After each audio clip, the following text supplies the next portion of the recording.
ये हैं मोहन शुक्ला, जो राजस्थान के रहने वाले हैं। इनके एक छोटे से घर में इनकी 2 बेटी और एक वाइफ थी।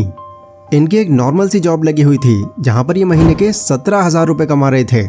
मोहन को अपनी लाइफ से कोई शिकायत नहीं थी, पर एक इच्छा थी कि कभी ना कभी तो वो अपनी लाइफ ऐशो आराम से जिए। एक दिन उन्होंने अपने कलीग को नोटिस किया कि आज वो बहुत खुश नजर आ रहा है। मोहन उसके पास गए और उससे रीजन पूछा। पूछने पर उसने बताया कि कल रात एक बैटिंग ऐप से उसने 1 लाख रुपए जीते हैं। अब जैसे ही मोहन के कानों में ये 1 लाख का नंबर पड़ा तो वो एकदम शॉक्ड हो गए। उन्होंने उससे पूछा, अरे ये तो कमाल है, कौन सा प्लेटफॉर्म था ये? तो उसने मोहन को उस प्लेटफॉर्म का नाम बताया और साथ में उसने मोहन को ये भी कहा कि मोहन देखो, ये एक बैटिंग प्लेटफॉर्म है। अगर इसको तुम यूज करने का सोच रहे हो तो तुम कर सकते हो, लेकिन इसकी आदत मत डाल लेना। अरे मैं तो बस ऐसे ही पूछ रहा था, मुझे क्या लेना इस प्लेटफॉर्म से? मोहन ने ऐसा कह तो दिया, बट पूरे दिन उसके माइंड में ये बैटिंग प्लेटफॉर्म ही चल रहा था। अब रात को सोते टाइम वो ये सोचने लगे कि यार एक बार ट्राई करके ही देखता हूँ, क्या पता मेरी भी किस्मत खुल जाए। फिर अगले दिन ऑफिस से आने के बाद वो अपना लैपटॉप लेकर बैठ गए और प्रोसेस जानने लगे कि ये कैसे की जाती है बैटिंग। स्टार्टिंग प्राइस वहाँ पर 5,000 रुपये का था। अगर उनका 5,000 रुपये लगाकर नंबर निकल जाता है तो इसके बदले में उनको पूरे 50,000 मिलेंगे। बट अगर नंबर नहीं आता तो वो 5,000 भी गवा देंगे। उस प्लेटफॉर्म पर यह साफ लिखा था कि आपके यहाँ पर जीतने के चांसेस 100 में से 1% ही हैं। अगर आपका लग अच्छा है तो ही आप जीतोगे। मोहन ने रिस्क उठाया और 5,000 रुपये लगा दिए और शॉकिंगली पहली बार में उनका नंबर लग गया। वो 5,000 से पहली ही बार में 50,000 रुपये बना चुके थे। यहाँ पर तो उनकी खुशी का मानो ठिकाना ही नहीं रहा। मोहन ने जल्दी से वो पैसे विड्रॉ किए और पहुंच गए अपनी इच्छाएं पूरी करने। उन्होंने अपनी बीवी बच्चों के लिए कई नए नए कपड़े खरीदे एंड कुछ पैसा उन्होंने खाने पीने एंड इधर उधर की चीजों में खर्च कर दिया। तो आखिर में जाकर अब उनके पास फिर से 5,000 रुपये बचे। तो उनके माइंड में फिर से ही आया कि यार एक और ट्राई मारता हूँ। वैसे भी ये 5,000 रुपये इसी के नाम के तो थे। अगले दिन मोहन ऑफिस से आए और फिर से लैपटॉप लेकर बैठ गए। उन्होंने बैटिंग की और जीतने का इंतजार करने लगे, पर सैडली उनका इस बार नंबर नहीं लग पाया।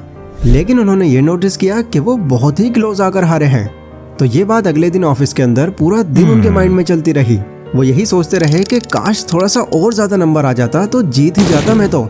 इसी सोच के चलते उनका मन एक और बार खेलने को हुआ। लास्ट टाइम इतने छोटे मार्जिन से हारा था, क्या पता आज वो भी मार्जिन खत्म हो जाए। वो ऑफिस से घर आते हुए एटीएम गए और अपनी बचत से 10,000 रुपए निकाल लाए। दिन रात को वो एक बार फिर से लैपटॉप लेकर बैठ गए। इस बार उन्होंने 5 नहीं पूरे 10,000 ही लगा दिए, पर सैडली वो इस बार भी हार गए। अब उनका दिमाग पूरी तरह से ब्लैंक हो गया। वो ये सोचने लगे कि ये मैंने क्या कर दिया, इतनी बड़ी रकम कैसे लगा दी मैंने, अब इनको वापस कैसे लाऊं। फिर अगले दिन वो अपने बॉस के पास गए और उनसे उन्होंने अपनी वाइफ बीमार है बोलकर 10,000 रुपये उधार ले लिए। देन घर आकर उन्होंने ये भी पैसे उसमें लगा दिए एंड गेस व्हाट, वो फिर से हार गए। मोहन अब बहुत ज्यादा घबरा गए, क्योंकि इस महीने अब उनको सैलरी में 17 नहीं बल्कि 7,000 ही मिलने वाले थे और इतने खर्चों में 7,000 रुपये महीने भर चलाना नामुमकिन था उनके लिए। मोहन फिर अगले दिन बैंक में गए और 20,000 रुपये का लोन उठा लाए। उनको प्रॉफिट की इच्छा तो बिल्कुल नहीं थी, बस उनके दिमाग में ये था कि कैसे भी करके मेरे खुद के पैसे वापस आ जाएं। तो रात को उन्होंने फिर से लैपटॉप उठाया और लगा दिए 20,000 रुपये।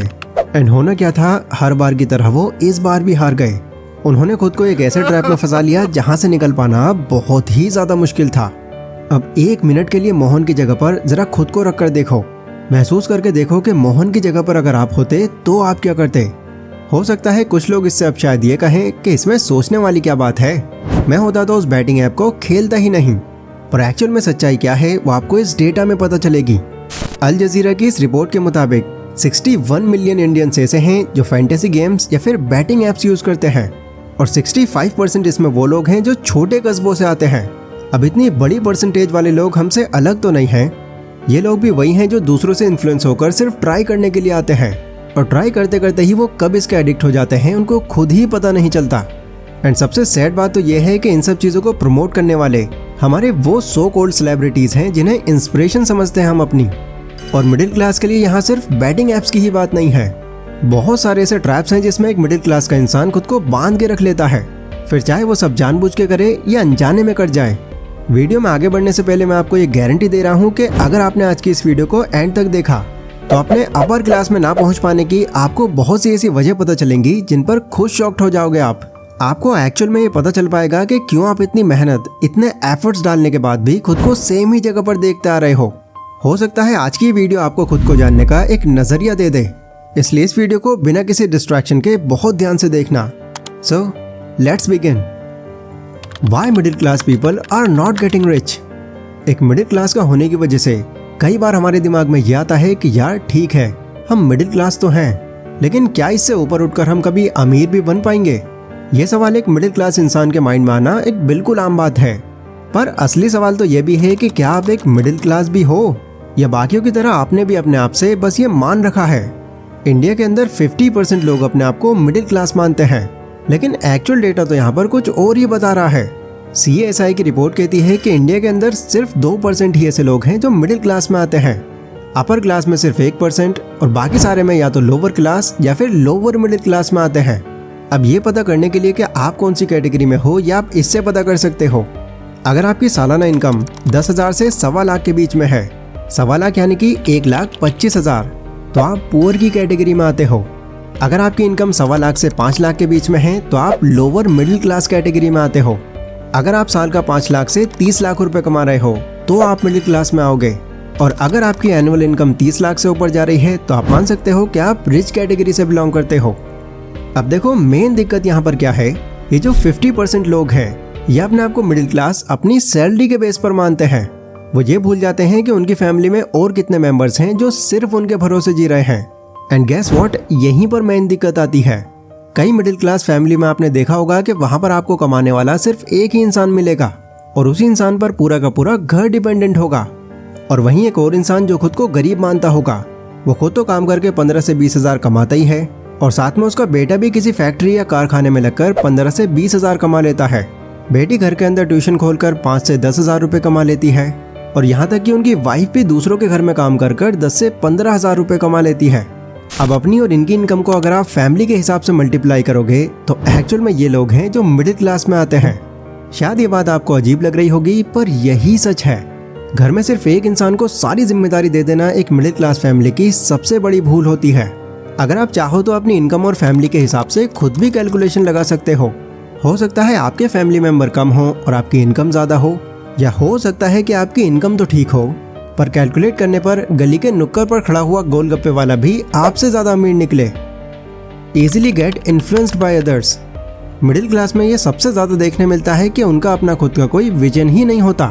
वो जिस भी इंसान को जल्दी ग्रो होता हुआ देखते हैं, तो उसे देखते ही वो खुद भी ये मन बना लेते हैं कि मैं भी यही काम करूँगा। आपने देखा होगा, अगर उनको कोई सजेशन भी दे दे और बस ये बोल दे कि यार इस चीज़ में ज़्यादा फायदा है, तो कुछ लोग तो इन्फ्लुएंस होकर अपना चलता हुआ काम भी छोड़ने को तैयार हो जाते हैं। और यही उनकी सबसे बड़ी भूल बनती है, क्योंकि अपर क्लास के लोग ऐसे ही लोगों को टारगेट करते हैं खुद को और अमीर बनाने के लिए।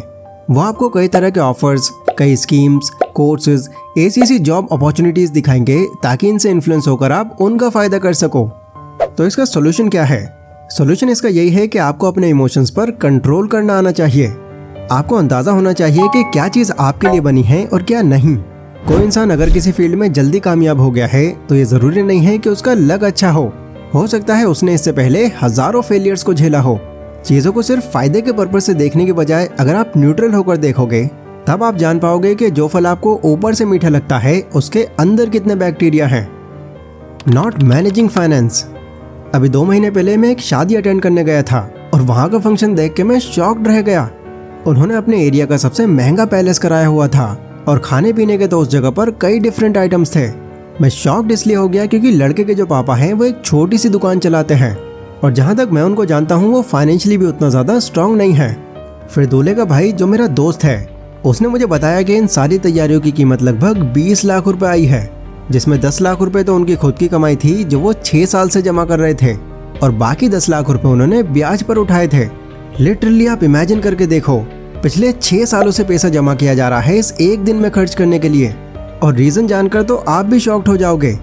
इतना खर्चा उन्होंने इसलिए किया क्योंकि कुछ गेस्ट उनके ऐसे हैं जो काफी अमीर घराने से थे, एंड उन लोगों को वो किसी भी तरह की कमी महसूस नहीं होने देना चाहते थे, और आसपास के पड़ोसियों को वो ये भी दिखाना चाहते थे कि उनका भी हाई स्टेटस है। लेकिन बावजूद इस सब के कुछ लोगों ने उस फंक्शन में कई कमियां निकाल दी। आप गौर करना, ये हाल सिर्फ उनका ही नहीं है बल्कि कई मिडिल क्लास के लोगों का है। और ना जाने कितने ही लोग खुद का स्टेटस बचाने के लिए लोन या ब्याज तक से पैसे उठा लेते हैं और फिर सालों तक फंस जाते हैं। अब देखो, शादी एक ऐसी चीज है जो दो अलग अलग परिवारों को एक करती है, और ऐसे में कोई भी ये नहीं चाहेगा कि उनको किसी भी तरह के इस खास मौके पर कोई कमी महसूस हो। सो ऐसे फंक्शंस अगर आप सही फाइनेंशियल प्लानिंग के साथ कर रहे हो तो उसमें तो कोई दिक्कत होगी ही नहीं। बट बिना किसी फाइनेंशियल प्लानिंग के एंड टाइम पर कर्जा उठाकर शादी करना आपको बहुत भारी पड़ सकता है।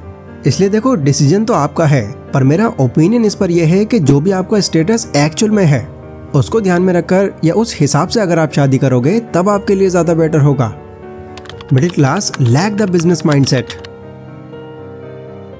मेरा बेटा इंजीनियर बनेगा। लगभग हर मिडिल क्लास माँ बाप का सपना बेटियां या बेटे उनके बहुत मन लगाकर पढ़ाई करें ताकि वो एक अच्छे कॉलेज में एडमिशन ले सके। फिर कॉलेज के अंदर भी वो 3-4 साल जमकर मेहनत करें ताकि एक हाई सैलरी वाली उन्हें जॉब मिल सके। और जब वो 40-50 हज़ार की जॉब पर लग जाएंगे तो उनका और उनके बच्चों का तो करियर ही सेट हो जाएगा। अब देखो, एक बात आपको यहाँ पर समझनी पड़ेगी कि अगर आपके पेरेंट्स भी ऐसी सोच रखते हैं तो ऐसा सोचने पर हम उन पर कोई सवाल नहीं उठा सकते, क्योंकि एक ऐसा ट्रेडिशनल तरीका है जो बहुत टाइम से चलता आ रहा है एंड मोस्ट प्रोबेबली आपके पेरेंट्स ने भी यही फॉलो किया होगा। बट अगर आप दुनिया के सभी कामयाब लोगों की एक लिस्ट बनाने बैठोगे, not only businessman but also YouTubers, तो 90% उसमें आपको कॉलेज ड्रॉप आउट्स मिलेंगे। जॉब करने वाले आपको बहुत ही कम ऐसे लोग मिलेंगे जो लाखों करोड़ों रुपए कमा रहे हों। अब देखो, इससे मेरा ये मतलब नहीं है कि जॉब करना एक बेकार डिसीजन है और आपको जॉब नहीं करनी चाहिए। कई लोगों का खुद को एक पोजीशन पर देखना बचपन का सपना होता है, जैसे कोई ऑफिसर बनना, पुलिस डिपार्टमेंट ज्वाइन करना, डॉक्टर बनना, मैनेजर बनना, आर्किटेक्चर बनना एंड और भी बहुत कुछ। तो इसके लिए तो उनको मन लगाकर जरूर मेहनत करनी चाहिए।